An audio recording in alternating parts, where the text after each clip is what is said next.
That was like there's this list of consequences of tomatoes. It's true. I like I am pro tomato consequence. Welcome to Recotopia, a happy home for recommended movies, shows, and music from two people you can definitely trust. Trustability varies by region, no guarantees implied.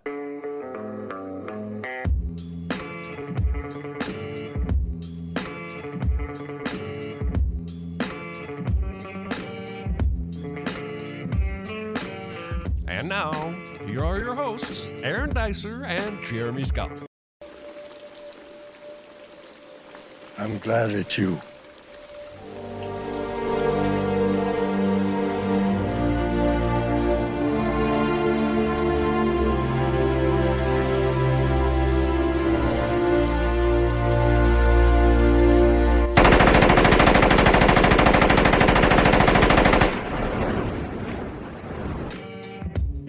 Hello, everybody. Welcome to Recotopia, episode 71. Holy cow, that's a lot of episodes.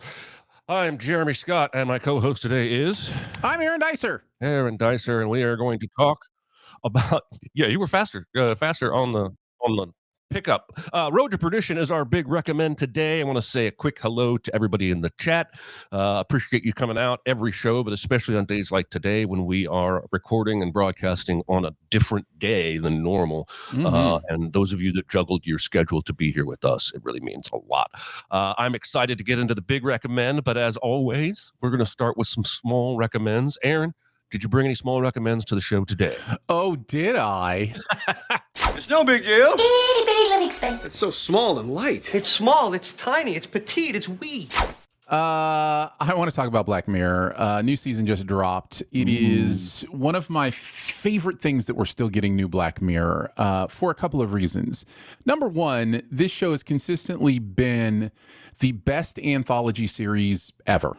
I cannot think of another anthology series where every episode is completely distinct. Now, there have been partial anthology series where it's very episodic, but there's a little through line. But this is a complete anthology series, and it's phenomenal, and it keeps going on. And the other reason is technology continues to change. And, if you don't know, Black Mirror is a reference to electronic devices. Your cell phone, when it is off, becomes a black mirror. And that's the idea of how technology is impacting the world around us. Those kind of things. And so each little story, when I say little, they can run from like 50 minutes to an hour 20. Like they're kind of somewhere between short film and feature length film. And I'm not trying to get into is it a movie or a TV debate here at all. But I will say that it feels like, these complete stories kind of have their own place in your life. So you walk through a season of Black Mirror and you have your favorites, just like you would walk through a year of movies and have your favorites, So, yeah, I'm always impressed. They're not all home runs, but enough of them are that it's kind of amazing. So I think they're all on Netflix every season. Netflix kind of has it now, and the new ones dropped on Netflix all at once. The first one, Joan is Dead, is one of the best pieces of visual thing, whatever you want to call it, that I've seen in a long, long time. It is so fun, so thought-provoking. This series is wonderful, and I'm glad it's back. Interesting. I have never seen a Black Mirror episode, and I feel like it would be my jam. Oh my goodness, so much. Because I love a good high concept sci-fi, anything, even when it's bad. And for some reason, I haven't pushed the button on that one yet. But when you do, I look forward to how it will own your life for a while. I'm excited. Because I agree with you. I think this is like right in your wheelhouse. And it's nice because as anthology as it is, you can watch one or two of them and not feel like, oh, I got to watch the next one or I'm not going to be able to sleep. Like, Right. You can kind of build it into your viewing habits really, really easily. So I'd recommend going in order just because I'm that kind of person, but you don't have to. You could start and watch the ones from this season. I just like seeing the growth of the stories and also the growth of technology and how prescient some of the older ones are. And man, the Joan is Dead episode, the first episode of this new season, could not be more of the moment. It is so wonderful. Yeah, huge recommend. Yeah. That is a big recommend. I think I keep saying Joan is Dead. It's Joan is Awful. I should be clear. The name of the episode is Joan is Awful. Yeah, she's awful dead. I'm going to hit you after that with a food recommendation, a recipe, folks, as I have become known for on this show and in life in general. And this is a tomato sandwich. And it's so simple. My wife did not believe me when we were in the store 2 days ago buying the ingredients to make this yesterday.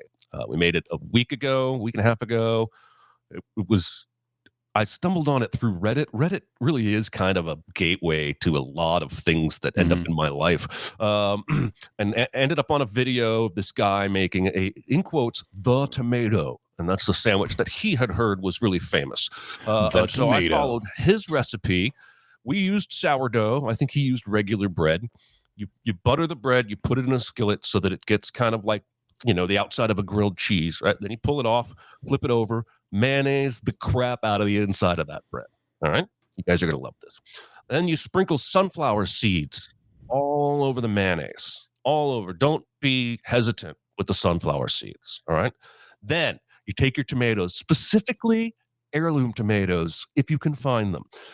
If not, any variety of beefsteak, big juicy tomato will work. Slice them thick, like maybe a half inch, and lay that on your bread. Salt and pepper. Grind your salt and pepper all over that, everybody. And here's where the coup de grace comes in.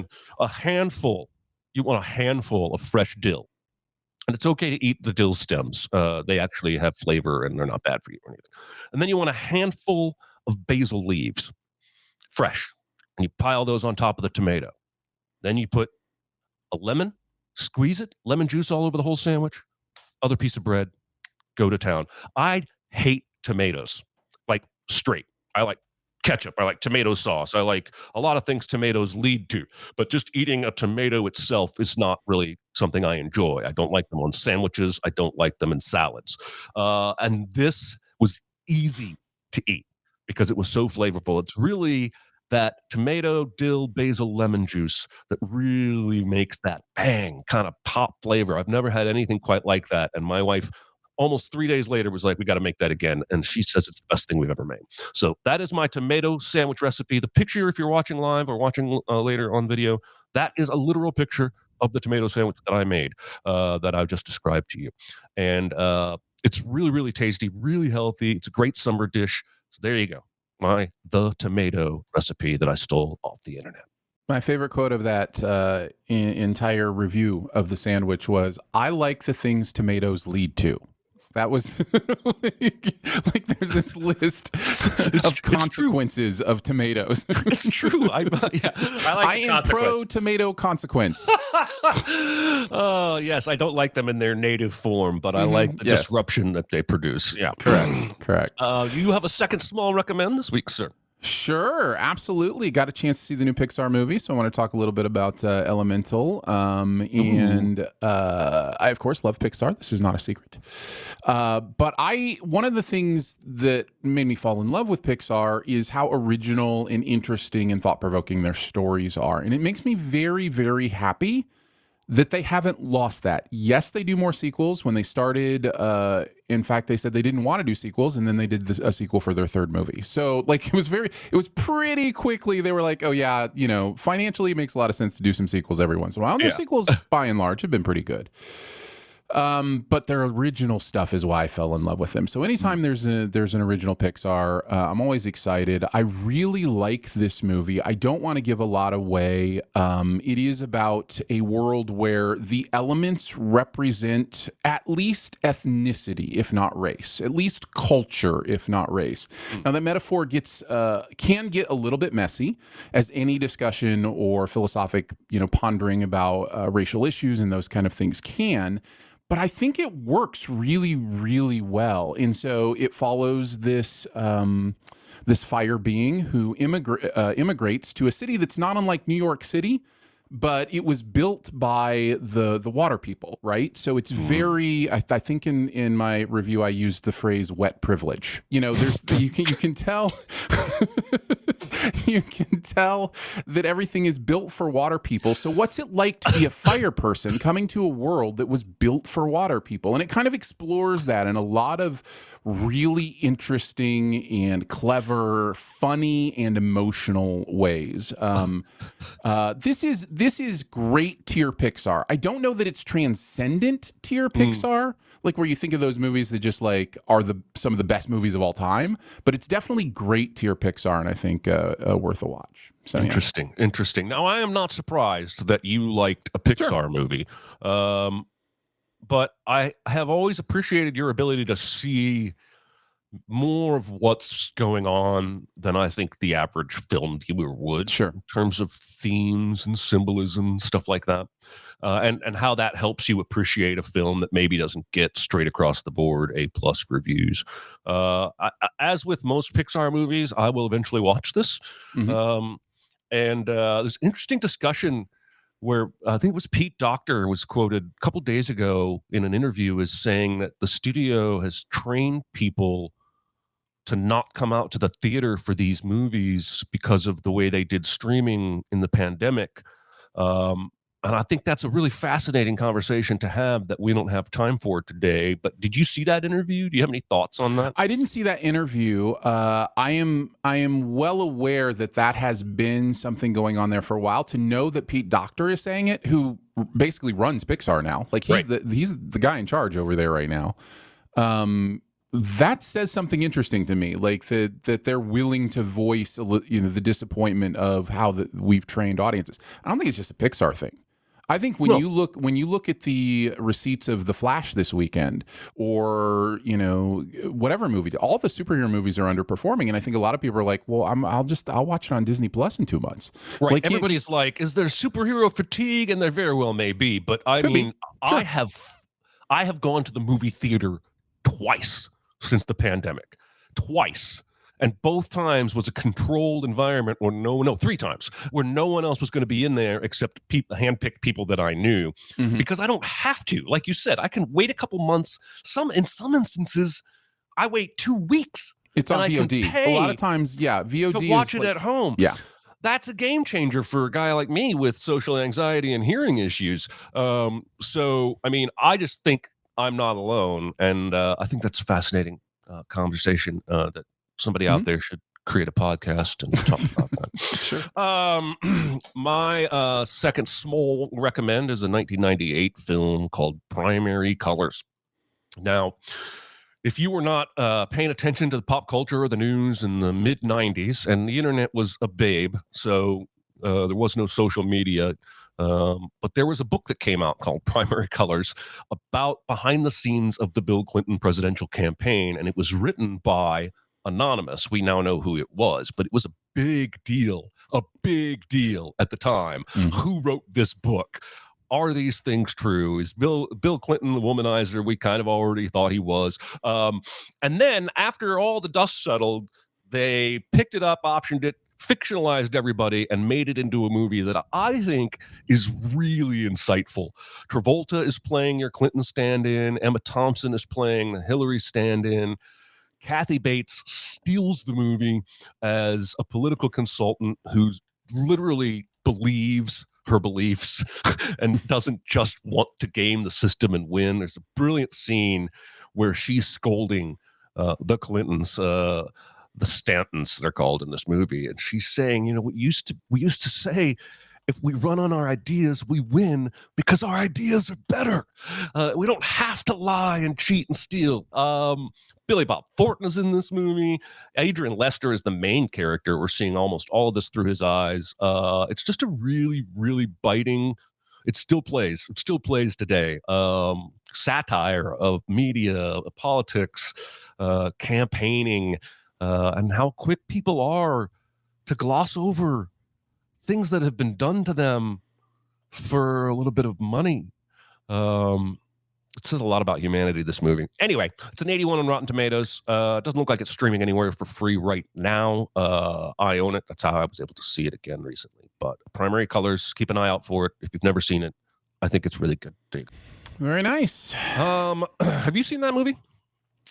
Yes, I have seen Primary Colors. It has been a while. I remember really enjoying it. I remember thinking the satire was really tight. And so it, it had a very clear voice in my memory. And so I enjoyed it. And Travolta for me has always been yay or nay. Like there's almost no middle ground. He's either Broken Arrow, I don't want anything to do with that, or he's Pulp Fiction, I'm all in. And this is another one where I think he's really hitting it.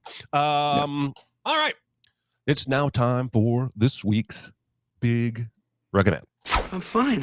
It's just that you're so big. It's so huge. It's a good rule, but this is bigger than rules. It's bigger on the inside. Is it? I noticed.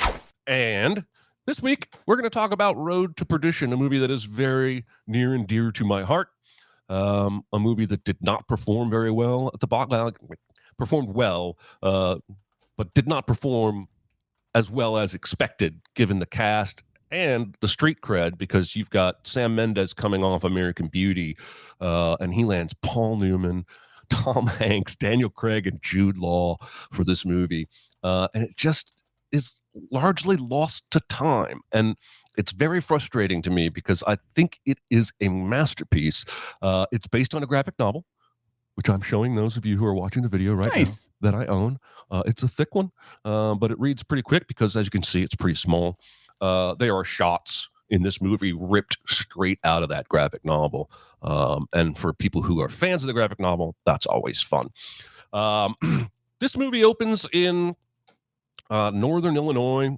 I would say we're in a suburb of Chicago, but it's 1931 and suburbs aren't quite really a thing. So we're just in a town outside Chicago. Paul Newman is John Rooney. He's the local mob boss, the boss of this family, but he still reports to Capone in Chicago, as I guess most of the mafia outfits did back then. And Mike Sullivan, Tom Hanks, is basically his, I don't know what you would call him. Guide?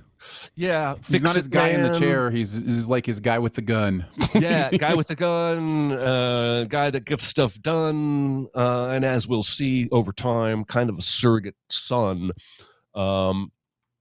Mike Sullivan is married to Jennifer Jason Leigh, who is largely wasted in this movie, but any person cast in that role would probably be largely wasted. That character is completely wasted. I couldn't believe it was Jennifer Jason Leigh. Yeah. I was like, you ruined my Hudsucker Proxy reunion. Like, we had Paul Newman and Jennifer Jason Leigh. What did she see on the page that made her go, I really want to play this character? I have to believe there was some cutting that happened. Have to be after the fact. Especially when we get to it, like maybe more about what Michael sees and why Rooney is stopping by the house and some conflict maybe in the marriage there. But anyway, they have two kids, Michael and Peter, and they live a idyllic life as much as you can when you work for the mafia. And Mike doesn't really say much of anything at all to his family about his job. When he is asked about it, he says things like, well, Mr. Rooney loves us and took us in when we had nowhere to go, and gave us a life. Things like that. It's very vague, because you wouldn't say to your son, well, I kill people for him when they don't pay him enough money. And this is kind of against type, especially at the time for Hanks. He's played a few villains, if you will, since then. But this is kind of the first true bad guy that he's played. And boy, he nails it. The first big scene, we go to a wake. One of the underling mafia guys has died, and Mike takes his whole family, his wife and his two kids, and everyone is here. And I think it's fascinating how this scene plays. There's no fear of mafia stuff in this scene, but for one moment. But this is a family. This feels like a family reunion. And Newman's character, John Rooney, calls the two children to him, the Sullivan kids, and says, I got business with these men, and they go play dice. And he appears to be like a loving grandfather to these kids. At some point in the wake, the deceased's brother, who I believe it's Kieran Hines, not Syrian Hines, as I used to call it, starts to give a speech, but he's drunk. And after talking about his brother, he veers into what could be a bad speech about his boss, who's standing right there. You rule this town with an iron fist. And Mike Sullivan and John's son Connor realize, oh, this is going to be bad. And they pull the drunk guy out, take him out to the car. He says some more stuff he'll regret. And they send him on his way. And Mike says to John Rooney, I'll talk to him. Or actually, Connor says, I'll talk to him. And he says, take Mike with you. He's like, I can handle it. He's like, take Mike with you. So there's obvious tension here. There's even a great moment after this where John sits at the piano and starts playing. And then Mike comes over and sits next to him. And they play this lovely duet that makes everyone smile and feel joy until you see Connor in the back of the room watching with some of the best facial expression jealousy I've seen in a long time. He wants the relationship with his father that Mike has, but it's clear that his impulsiveness and his behavior has led to the reason why he does not have that relationship. So Connor and Mike get in the car to go have words with Kieran Hines and make sure everything is settled. And Michael, the young child, he stows away in the car. And all of the tragedy that follows in this movie can come back to this moment. And I think he's curious because boys are curious, but he's also curious because his dad explicitly will not tell him anything about his job. He wants to know who his dad is. Exactly. Like he just wants to know who his dad is. Exactly. And that's the whole point of the movie, right? Like, yeah. who is my dad? Is he good? Is he bad? What kind of person is he? You know? Yeah. I mean, the whole movie's about fathers and sons, and we'll get a little bit more into that as we go. But then in the brief discussion, if you will, that we see, Kieran Hines is saying, my brother never stole anything from your dad. And that will come back later because we're going to find out who actually was stealing from John Rooney. And Connor, it was Connor, pretty quickly then shoots him in the head. And Michael sees this, and that kid's going to be in trauma for the rest of his life for more than this, but for that moment alone. But because he gasps or doesn't leave quickly enough, Connor spots somebody outside. They run outside. Mike realizes it's his son. And he says, you'll never say a word about this to anyone, which is probably not the best way to handle the situation at the outset. And yet Mike knows why that has to be what he says first. Because Connor immediately says, can we trust him? And Mike says, he's my son. So that's that for the evening. But the next day, Mr. Rooney comes to visit, which is played as not common. And even Mike's wife is like, what's he doing here? And Mike's like, Michael was in the car last night, saw some stuff. And it's kind of ominous, this scene. Even Michael, the young boy, it seems to be wary of, like, why are you here just after what happened last night? And he rides his bike off to school, where he gets in a big fight, which is, of course, one of the ways that young boys deal with trauma in their life is to get in fights with other young boys at school. And talking with Mike, John says, expressing pity for Michael, imagine seeing that at that age. And then the key lines, well, you turned out, meaning that Mike probably had a very similar experience at a young age. And again, we're back to talking about generational trauma being passed down, which is going to, for now, become the summer theme of Recotopia. Anyway, so Mike attends a mob meeting where finances are being hotly debated.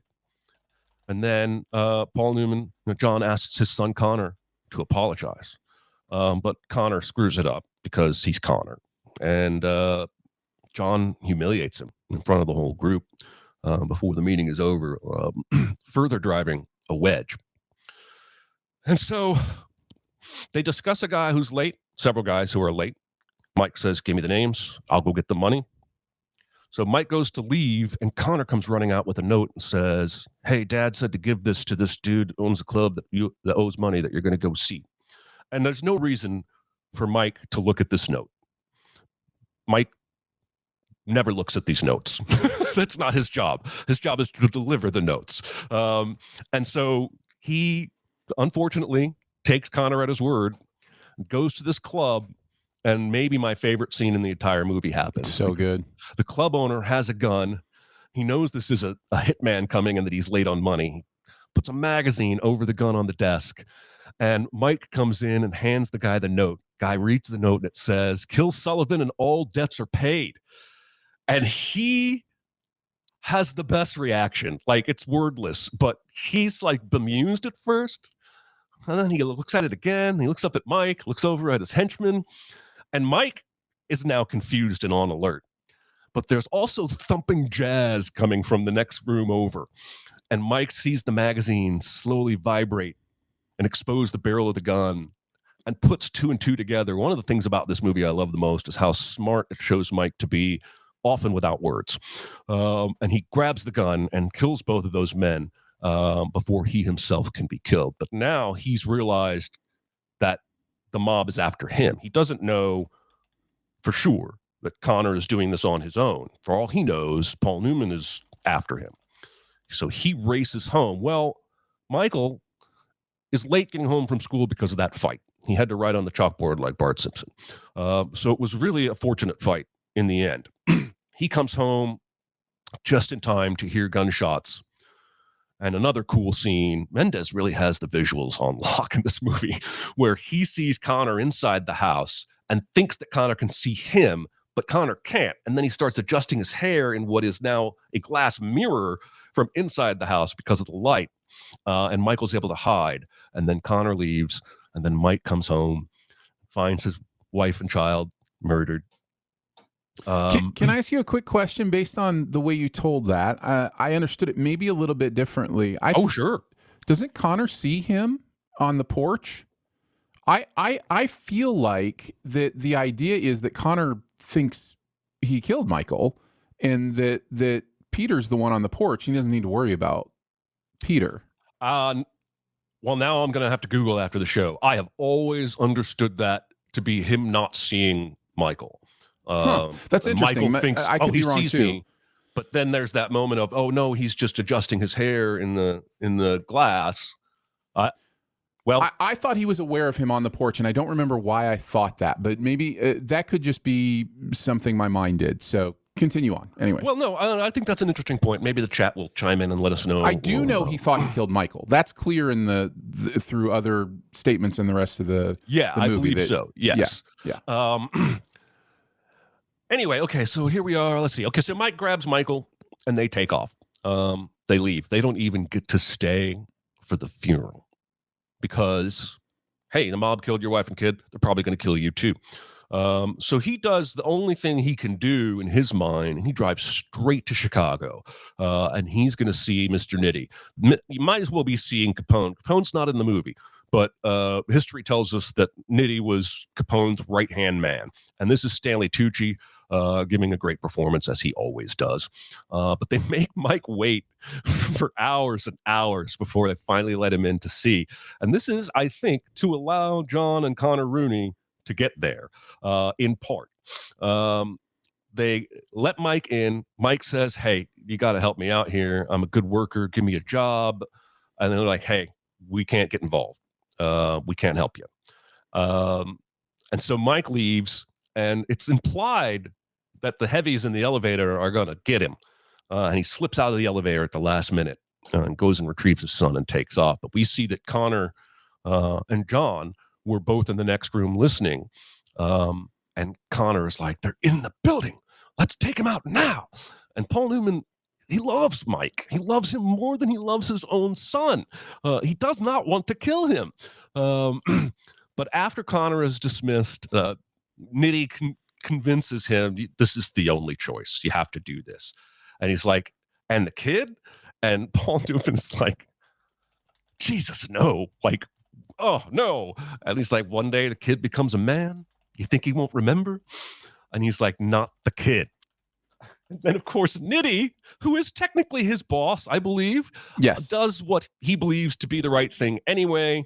and calls Jude Law, who has an awesome introduction scene and his own theme music. The Thomas Newman score is one of the reasons I adore this movie so much. Good. It's so good. And he's got that little theme with that pull focus shot under the train tracks where he's like, boom, boom, boom, boom, boom, boom, boom, boom, boom, boom. And he photographs the dead. That's his job. And if they're not quite dead, as we see in his opening scene, he makes sure they're dead so that he can photograph the dead. On the side, he's a hitman for Capone's mafia. And so he is instructed over the phone about Mike Sullivan and the 12-year-old kid and to go kill them. So basically the next key scene is the diner, the late night diner. And Jude Law is on the scent of Mike because Mike had called back to talk to his wife's sister, his sister. I don't quite remember that relationship, to ask how the funeral went. Jude Law had been lurking there at the wake and calls the operator and gets them to tell what the number was that just called back. So now he kind of knows where Mike was when he made that call. And Mike stops at a diner, and Michael doesn't want to eat. Thank God, Michael doesn't want to eat. So Michael stays in the car, and Mike goes in to get some food.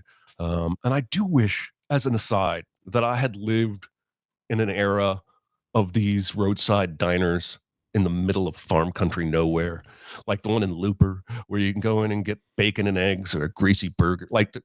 I think that would have been awesome. Anyway, Mike orders some food, and then Jude Law shows up, and he's hungry.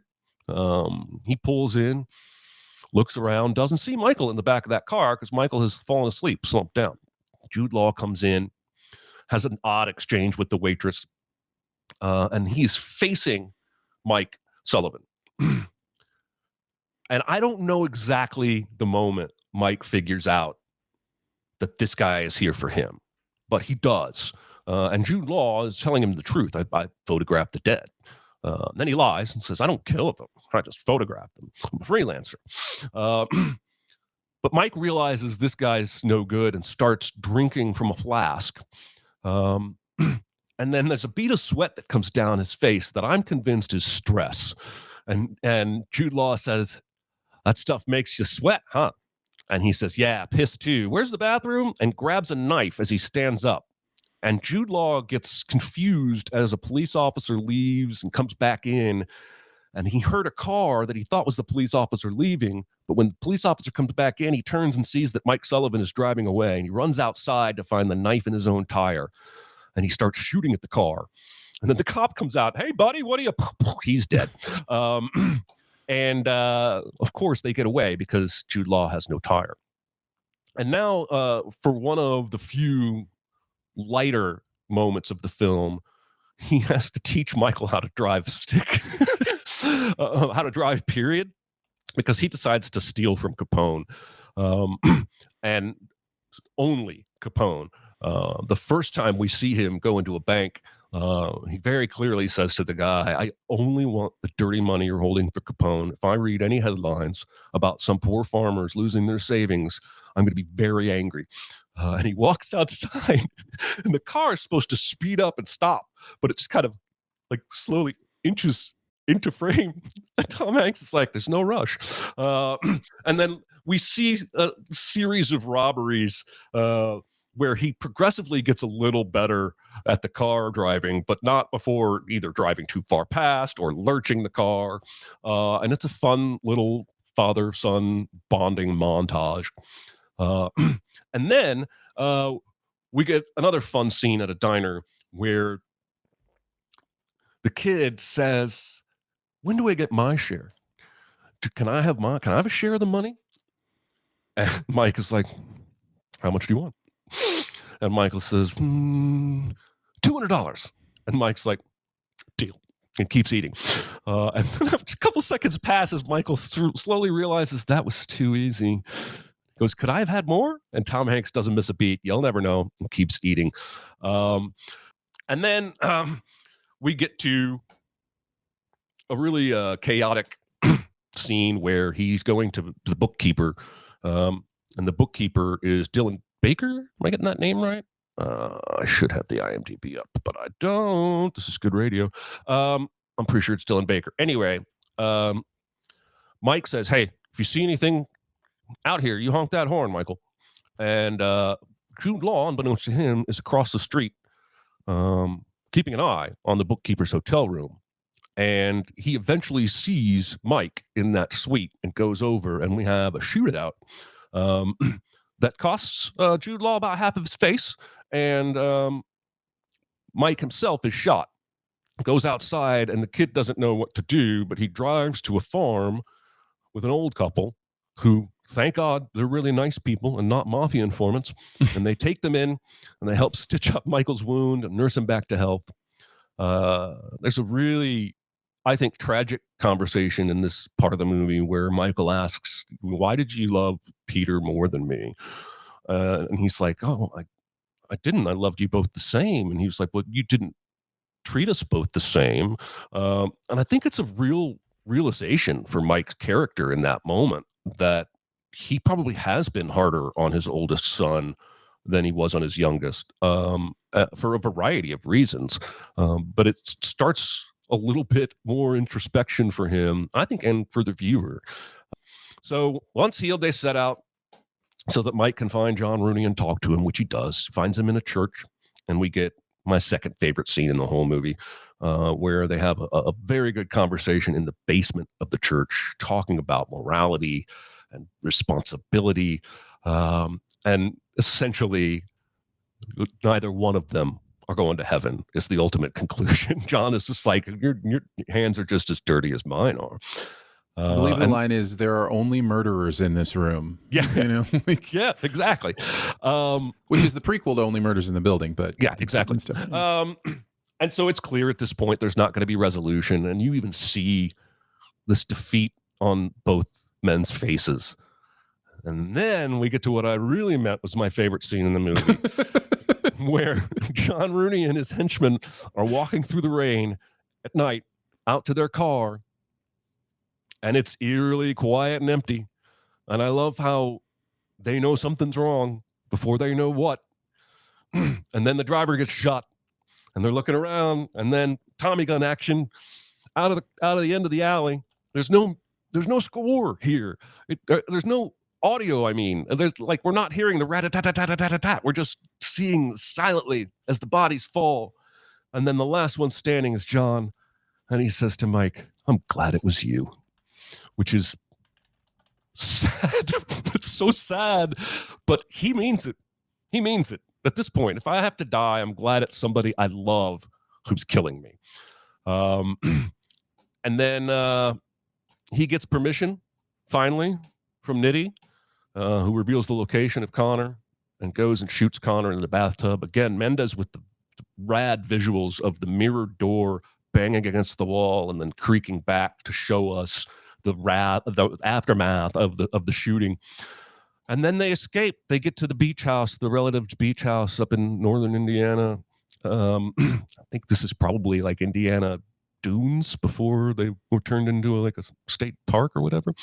And the kid and the dog are running along the beach, and Mike goes into the house and is standing at the window looking out, and he's shot by Jude Law.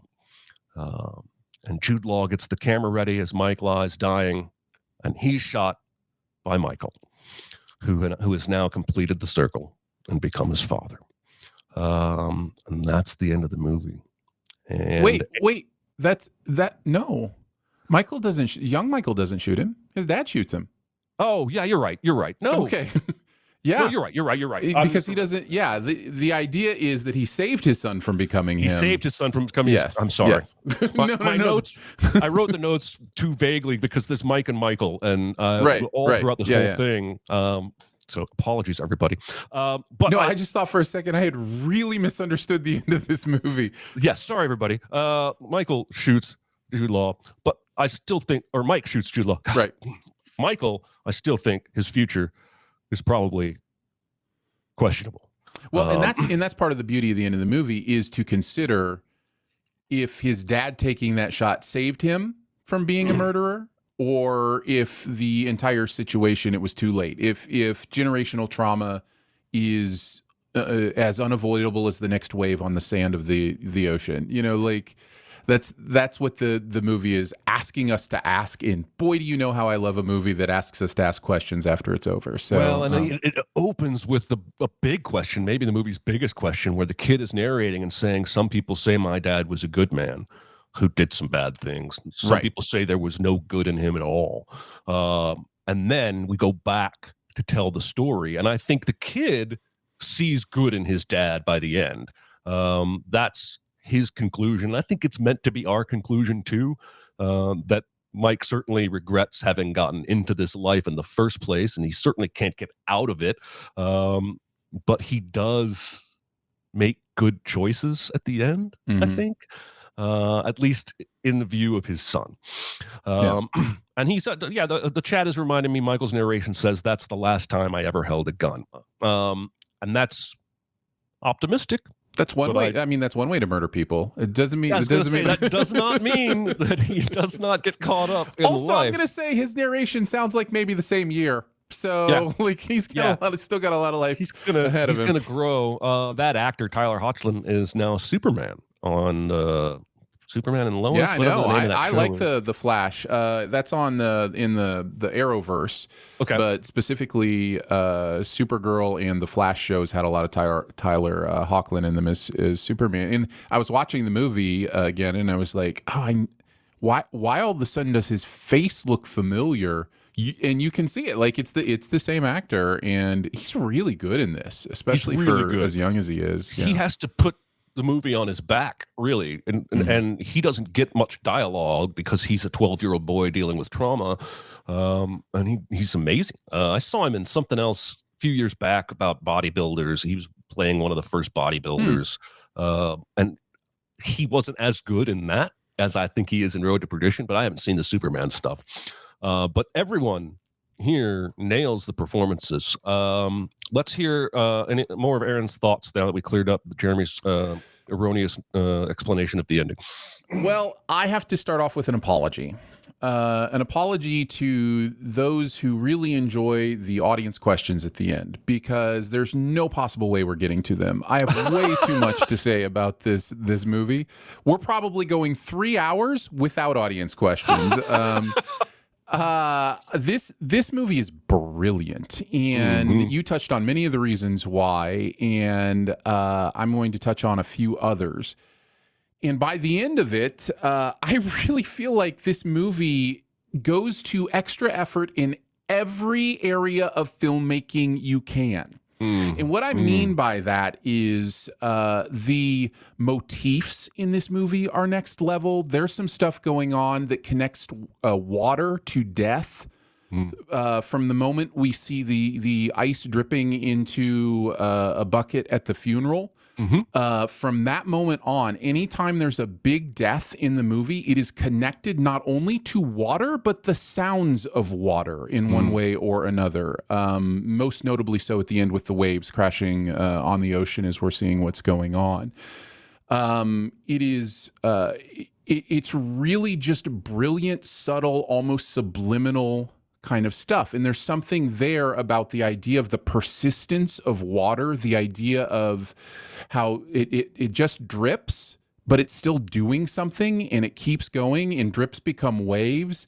You'll remember in the big shootout, which isn't really a shootout as much as it is Mike just mowing down a bunch of people. Yeah. It is pouring rain in that scene, and it is very specifically showing the water dripping off of his hat. The scene where his wife and kid get killed is after a bath, and you can hear the bathtub dripping when that is happening. And the scene of the murder of Connor also happens in a bath, and you hear the water there. Like, those kind of things to me are the next level of making movies and telling stories and doing those kind of things.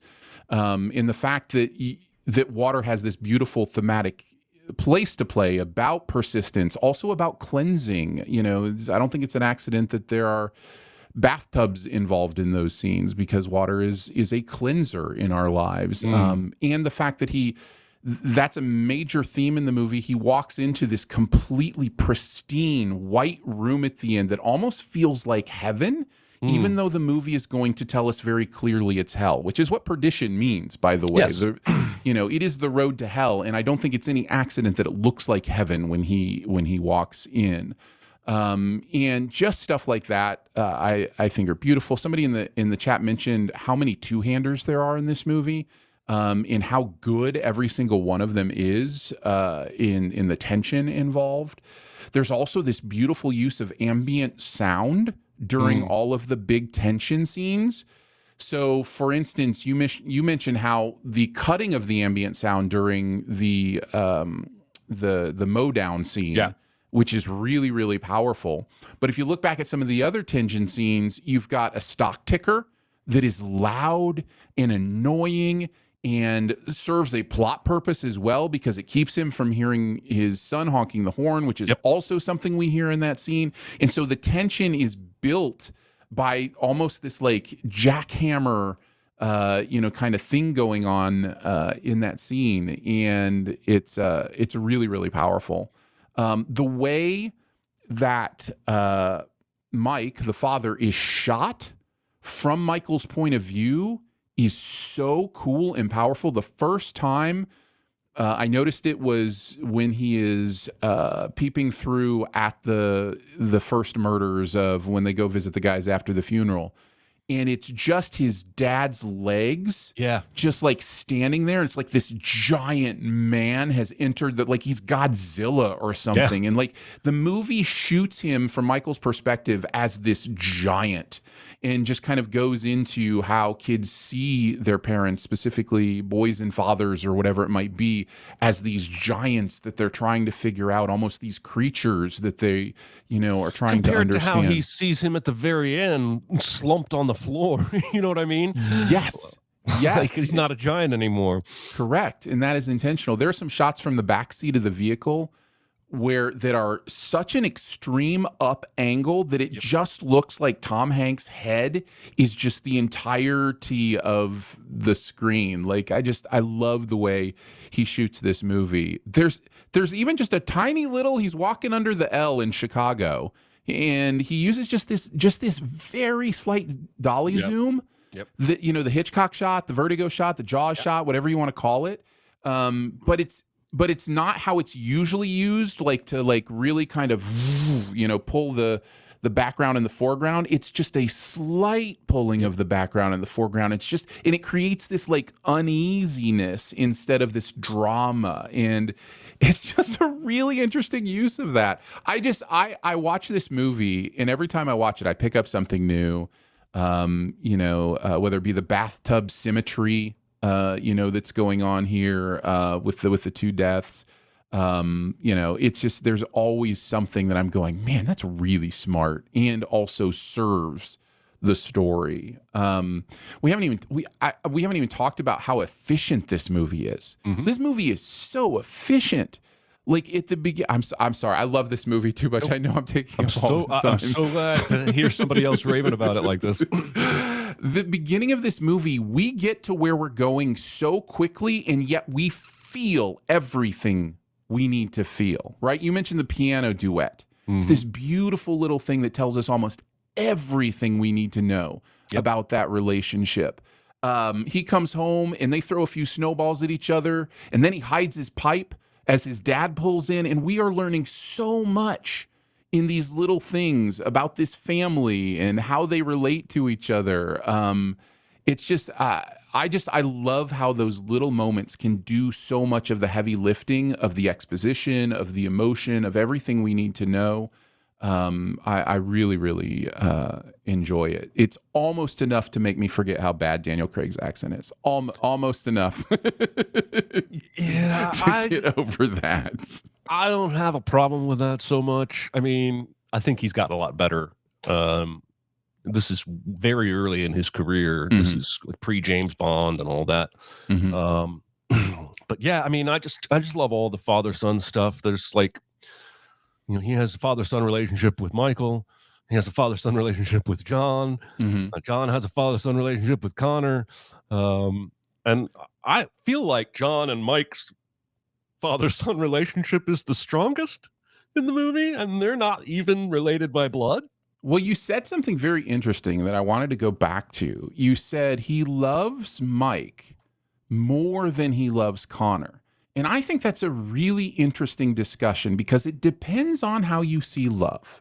Because he chooses Connor in a practical way, right? But he doesn't want to. dies for Connor. No, he doesn't. So that's what I'm saying. He beats Connor and says, I curse the day you were born. I know. So this is what I'm saying. There's an interesting philosophical debate about, do you place more on the emotions in the feelings of love, or do you place more on the ultimate decisions? Because his ultimate decisions favored Connor. Now, what that wasn't necessarily love for Connor as much as it is love for how things are supposed to be, or, you know, what the tradition is. Self-preservation.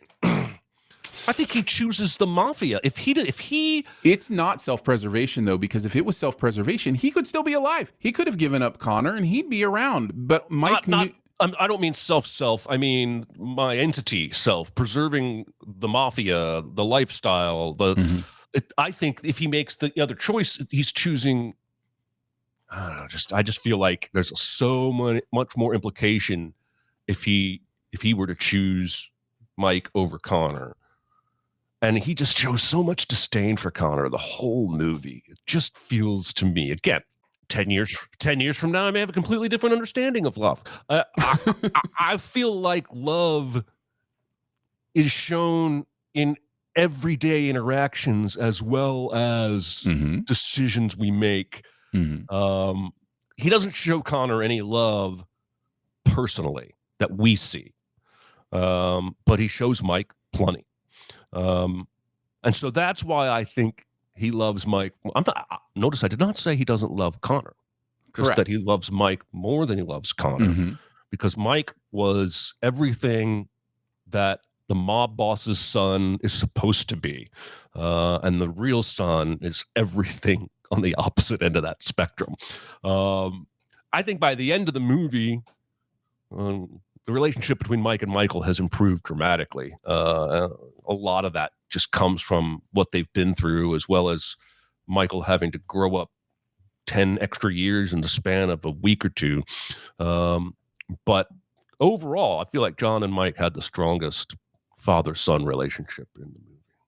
Yeah, it is interesting to think about, and that again is why a movie like this is always going to flip my switch more than a movie that just makes everything plain and there is no nuance. There is no, I mean, even just the nuance of a clear murderer, a clear killer being someone the movie wants us to take a deeper look at. Like that is, the point of this movie. And on a scaled level, I think it's asking us to look at our own relationships, whether it be father, son, or whatever, and go, how do we assess other people's value morally? How do we assess, are you a good person or a bad person? Right. And how are we all not products of so many different things? And how are our choices not products of so many different things that happen in our life? And the ability to give the nuance to go, I see you as a human, not as just the sum parts of your moral choices. I'm always going to prefer that over, here are the white hats and here are the black hats, and it's high noon, and I mean, other than wives and children, there's no good people in this movie that were being shown. They're all killers, but we get a variety of types, right? Jude Law is one end of the spectrum. He loves it. He enjoys it. Right. And then He's got psychotic. Mike. Mike does it as a function of job, and Connor does it for fun sometimes, and also for self-preservation because he was stealing the money. I think Connor's just a spoiled brat. I think he's a nepo baby. Like I think that's the idea. The idea is that he's never had to work for anything in his life or earned anything. Yeah. Anyway, it's a great discussion movie, and we could go another hour, but. And we will, because I have more. So here is just one more thing. I love the moment, probably the biggest laugh in the movie, where the younger brother learns to drop an F-bomb and says it's so effing ridiculous, just as copying what Connor had told him. We laughed so hard. And this is the other thing I wanted to mention. I say it was so sweet. One of my sons yesterday was like, "Hey, Dad, do you want to watch a movie together for Father's Day?" Aw. And I was like, I have the perfect Father's Day movie.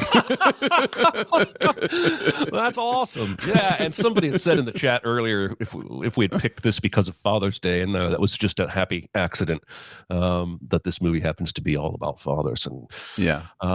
Anyway, we do need to get to the super secret double feature. Let's do it. Be very, very quiet. Secret? What secret? Our dirty little secret. I tell you something I've never told anyone. And that is on Aaron's plate this week. So I've seen some suggestions in the chat or some guesses. What do we got? Have you? What are some of the guesses? Tell me some of the guesses, because I they're I on missed John them. Wick right now. Ooh, interesting. A history of can see violence, that. Logan, A Bronx Tale. Lots of Okay. stuff. Okay. I didn't think of any of those. History of Violence is a really interesting one. I did think of the opposite side of this coin and maybe going like, I'm wise. This always happens to me. No Country for Old Men comes to my brain, but that's not the one I'm thinking of. It's the Daniel Day-Lewis one. The oil. There Will Be Blood. Thank you. There Will Be They Blood. literally filmed I a couple know miles those from two, each other. and my brain just does that. It's a thing my brain does. It won't think of the other one. So There Will Be Blood. I thought of that as kind of the other side of this coin. Yeah. I've abandoned my boy. But I went with one that I'd be very, very surprised if anybody predicted. I went with Leave No Trace. This is an interesting movie that really follows many of the same themes that we're dealing with in Road to Perdition in a completely different avenue. It is about a father who is trying to take care of a daughter, in this case, not a son. And it is about her view of him as he struggles with the consequences of being a veteran and the consequences of going to war. And those consequences have led him to live a life completely secluded from society, living in the woods, living without a home. And they are both doing that. And there's some really interesting corollaries between how she interacts with him and the way her perspective of him changes through the movie or evolves. There are some really interesting themes dealing with the nuance of what it means to be a good parent, what it means to be a good person, a bad person. I'm not to spoil anything, but there are some similarities in how it progresses towards the end as well. So if you've never seen Leave No Trace, I highly recommend it. It's Ben Foster, who's amazing. Love him. And Thomasin McKenzie, who's incredible in everything I've seen her in. And it's from 2018. Not sure necessarily where it's streaming. I think it's on Netflix, if I'm reading that correctly. Yep. But yeah, Leave No Trace is my super secret. Looks like that was based on a book that is a true story. So interesting. I believe so. All right. I have not seen this movie. I'm very intrigued, but from my quick Googling, it does look like you have chosen wisely on the double feature in terms of themes and whatnot. Nice. All right. Let's get to homework before everybody breaks for lunch. What is next week's movie for the big recommend, Mr. Dicer? All right. So this is a movie that is a kind of one of those interesting exploration documentaries. It is a movie that comes to us from Penn and Teller. They produced it. It is a movie about how science and art interact. It just made its debut on Hulu recently, which is why it's on my brain. It's from 2013. It's a movie called Tim's Vermeer. And this is a beautiful film about, and I think it's even more applicable right now as we start to think about AI and, what can science create art?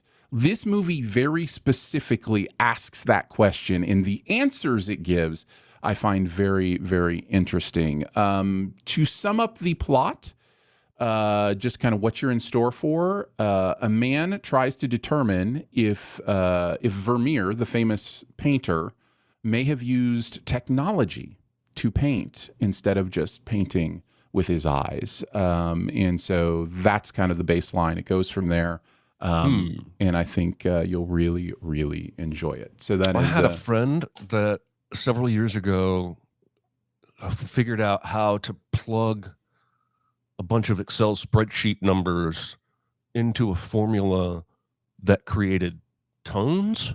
And I went to a performance. He was just playing the tracks from his computer, and I don't know that I would call it music, but it was fascinating. I was listening to math create, noise. I don't know. It was very interesting though. But the premise of this one is intriguing, and I have not seen it. So it is it's definitely in all our brains right now with people talking about AI writing scripts or whatever you want to call it. It's not technically AI. It's whatever. What do they call it? Machine learning. Machine learning. But it's an interesting thought, and I look forward to the discussion of the movie and some of the things it talks about. Excellent. Now, do we have what time and day are we doing next week for the people here who are live? Great question. Stay tuned to your usual places, but the goal right now is to do a later show next week. That will either be Wednesday or Thursday of the following week, depending on the turnaround on getting the episode up. So it'll be later in the week. Next week, and we'll let you know in places like Discord. Correct. But I would plan on Thursday if that works. That seems the most likely. So, all right, everybody, thanks for coming out in the chat. We always value your input and your presence. And thank you to Aaron. Next week's homework is Tim's Vermeer on Hulu, and that's going to do it for this week. We'll see you next week, everybody. Goodbye. Bye. Be a part of the live show by being a member of the Sin Club at Patreon at patreon.com/cinemasins. Chat with us on the Cinemasins Discord at discord.gg/cinemasins or Cinemasins Twitter at Cinemasins, and email any comments or questions to Recotopia at cinemasins.com. That's RECOTOPIA at cinemasins.com.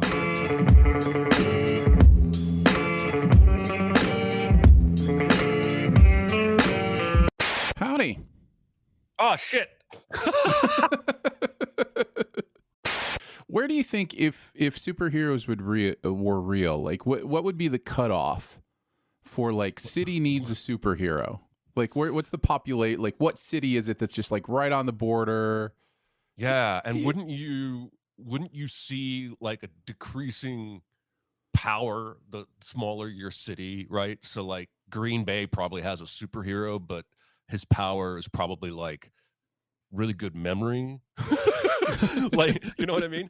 I wonder what happens if I type Gary, Indiana into Google. Will it give me the Music Man or will it give me the city? Gary, Indiana. Wow, that's big. 68,000 people. I didn't realize it was that big of a city. City of Gary. Yeah, so it sounds like a lot like Anderson, actually. Anderson was an automotive town. When I lived there for 6 years, but all the plants shut down. And so half the town was ghost town everywhere you went because businesses and homes were just empty. And this says the same thing happened in Gary with manufacturing industry. Yeah. I mean, that's Detroit, right? Like Detroit's having a little bit of a renaissance right now. They're kind of figuring it out and what their new normal's going to be. But man, the automotive industry just tanked there and it killed the city. Just killed it. I went there in college with my girlfriend, who you knew, and spent a day downtown in Detroit, and I could not stop for weeks. I was talking about how empty it was. Like skyscrapers everywhere, people nowhere. It was a ghost town. It is, yeah.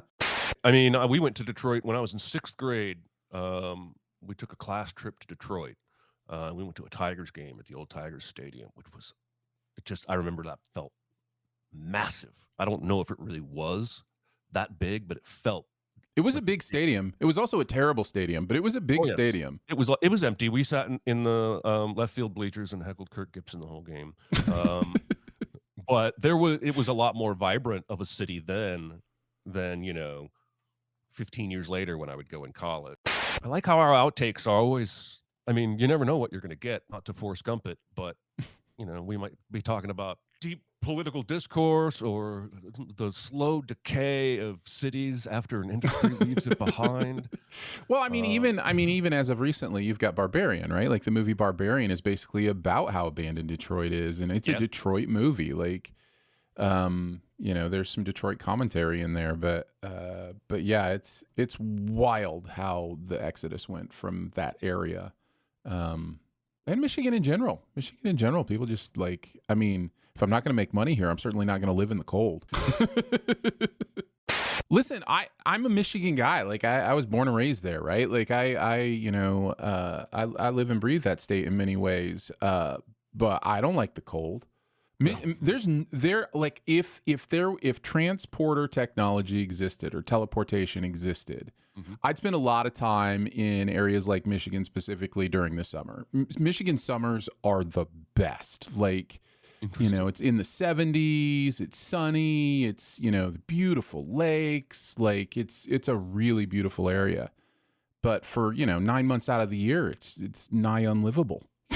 Yeah, and Chicago is not too different. No, it's not much different at all. It's on that same line. Chicago's got so much to do and see, and I love that city. But you take cold, and then you go into Chicago, where if you've never been there, the wind effect is not like exaggerated. It's not a joke. They call it the Windy City for a very, very good reason, and it takes cold 20 or 30 degrees colder than it should be. And I'm just like, you have 7-8 cold months and then a handful of warmish ones. And the sun goes away during the winter. It's wild. That was the first thing I noticed when we moved south. I'd say south to Missouri, like Missouri's in this, the deep south or something, is that the sun comes out in the winter. Like it's kind of cold. Like it'll get down to like, 30, 40 degrees on occasion. But like the sun comes out and I'm just like, well, this is great. I'll take, 35 and sunny. That's amazing.